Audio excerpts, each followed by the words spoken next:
هولا اميغوز، اليوم حنسوي فوتوشيني.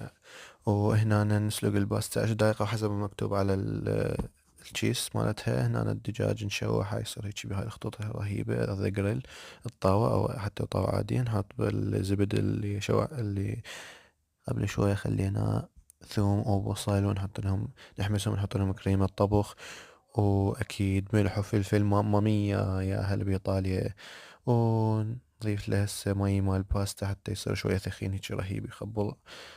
والباستا مرة ما طلعناها حنغسلها بمي بارد، المهم يوقف مالتها شو اسمه، نرجع نحطها على الصلصة وحنقدمها هيجي ويا الدجاج او صدر ما دجاج، والف عافية. شوفوا لي المنظر، يا هلا هلا هلا هلا، بالعافية يابا.